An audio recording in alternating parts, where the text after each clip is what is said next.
Namaskar, everybody. Namaste and welcome to my YouTube channel. This is a short video that I wanted to do as a follow-up video on the last recording we did on the economical scenario, the upcoming economical scenario. And I talked about a very potent and powerful sacred vibration from the Yajurveda.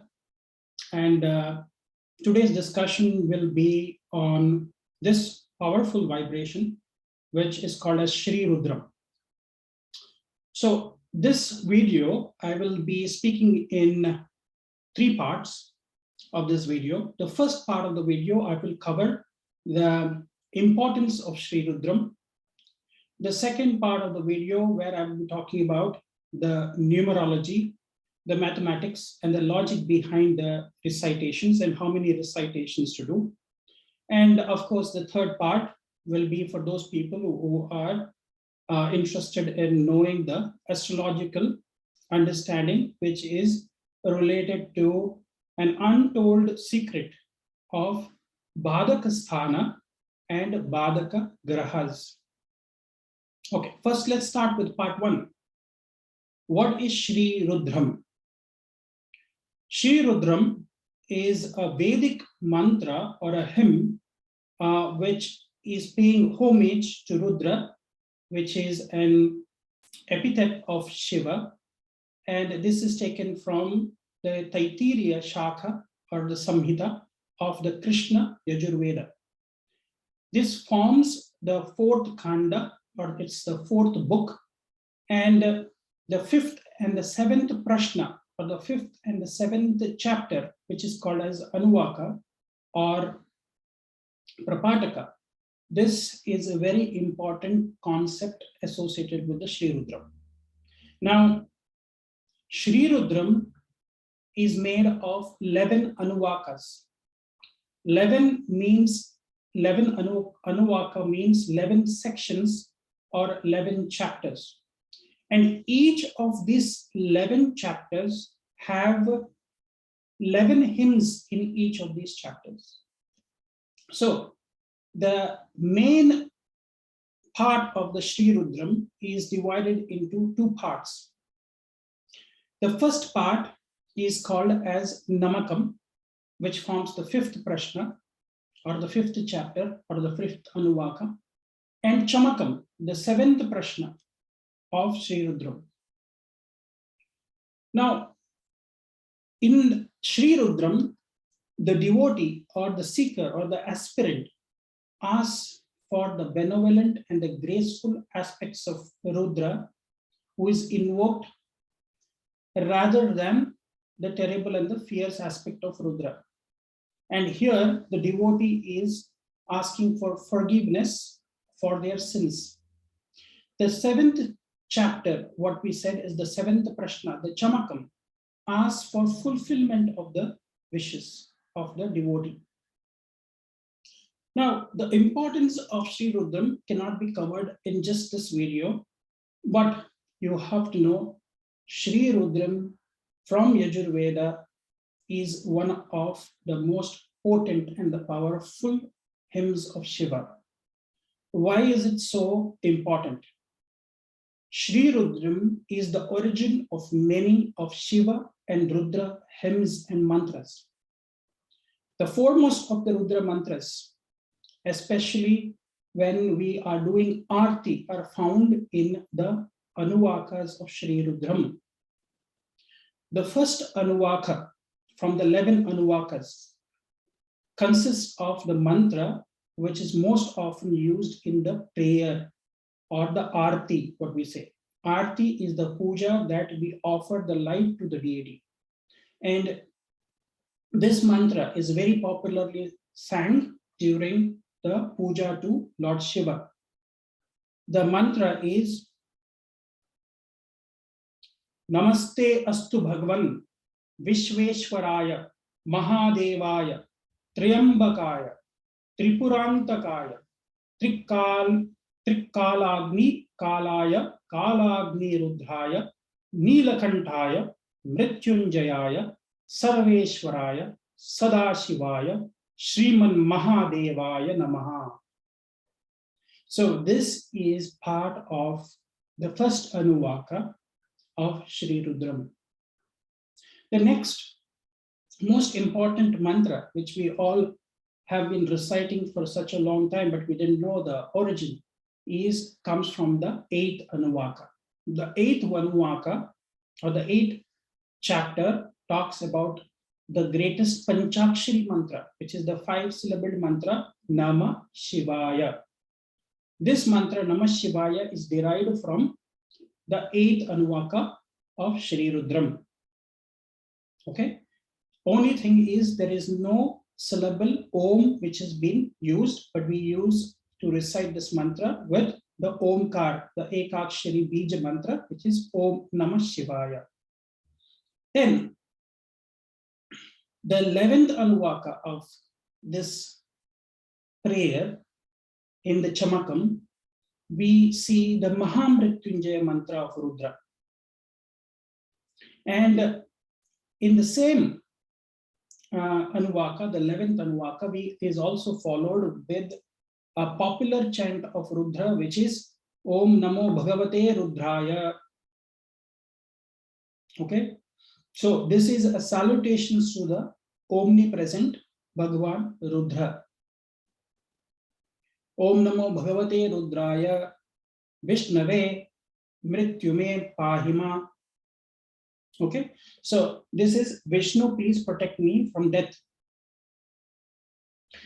And Sri Rudram is often commonly chanted during the Abhishekam of Lord Shiva or Lord Rudra.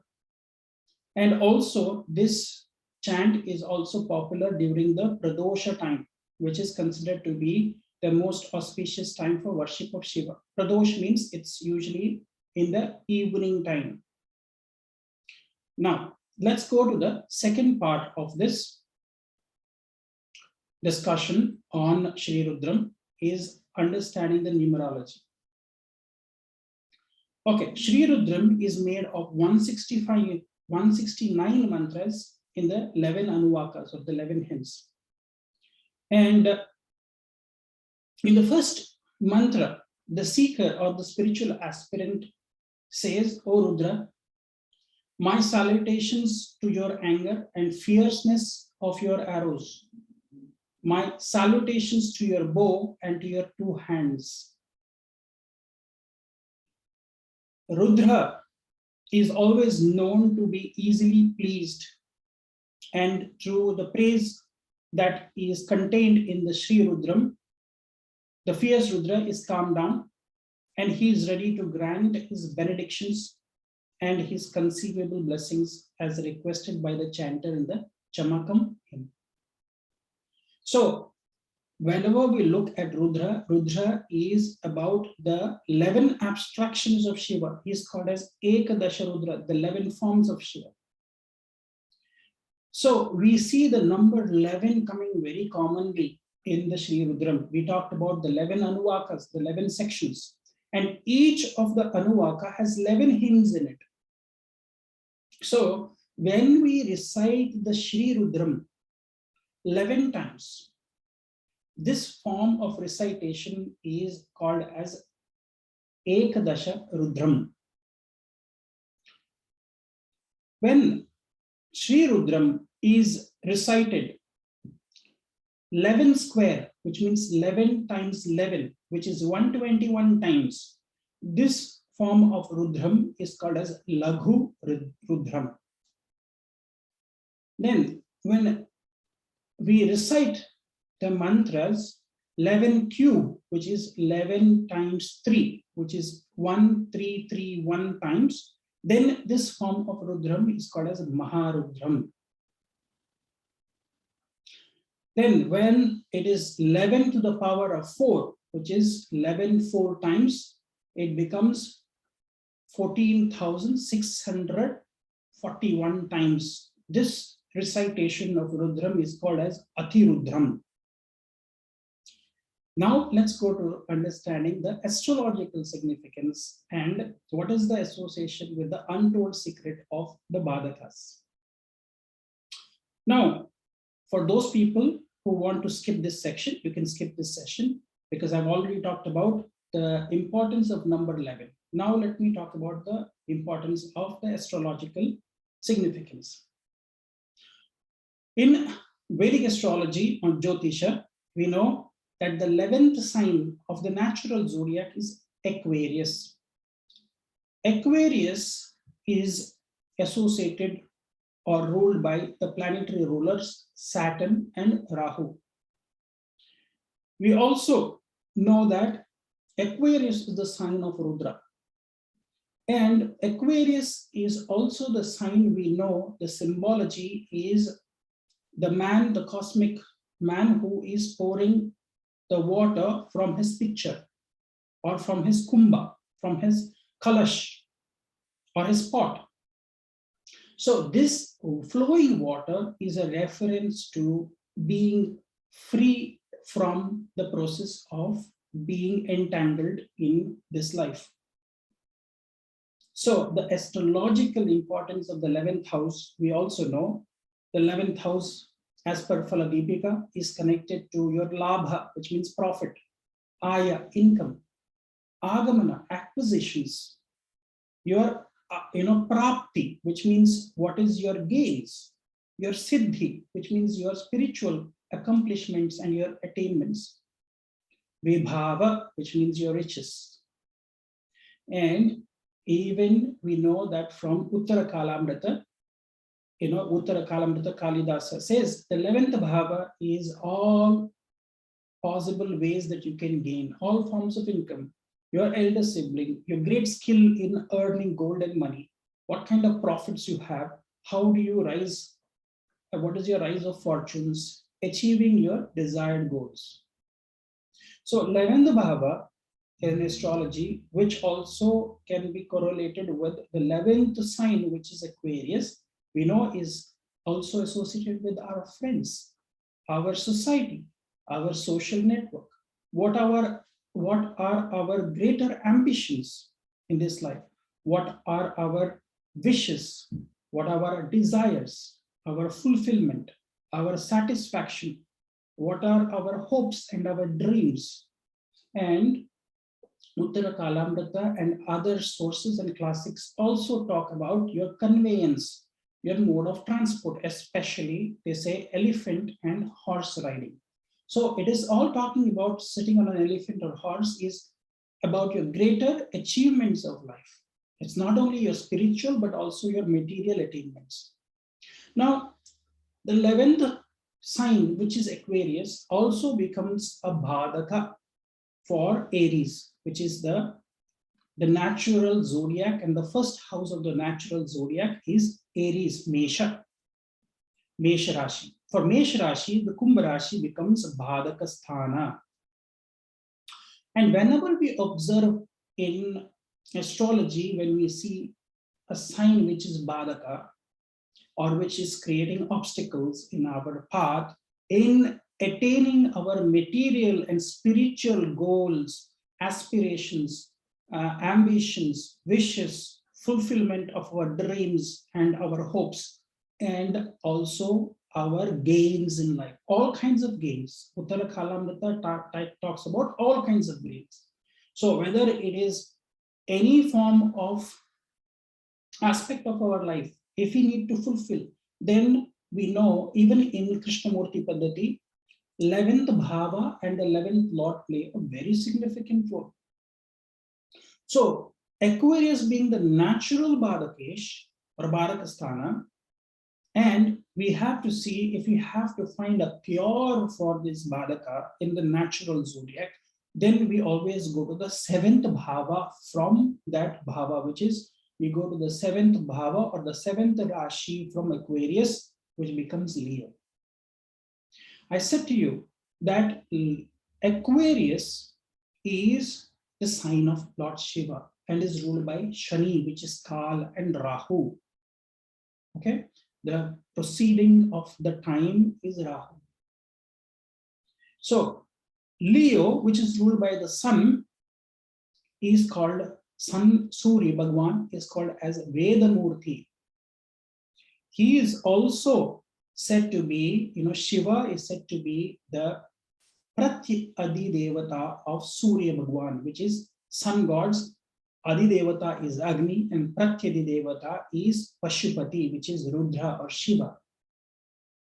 So the sun and Leo will play a very important role in healing all our problems in life. And that's why the Jyotirlinga that is associated with Leo is also the sign which is associated with Vaidyanath. Vaidyanath Jyotirling is associated. Vaidyanath is Vaidya, which means the healer, the celestial healer, the celestial physician is Shiva.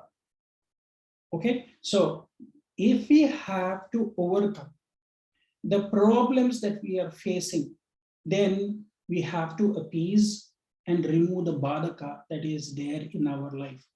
The natural way that we can eliminate this, these obstacles that are coming our way is through listening or recitation of Sri Rudram.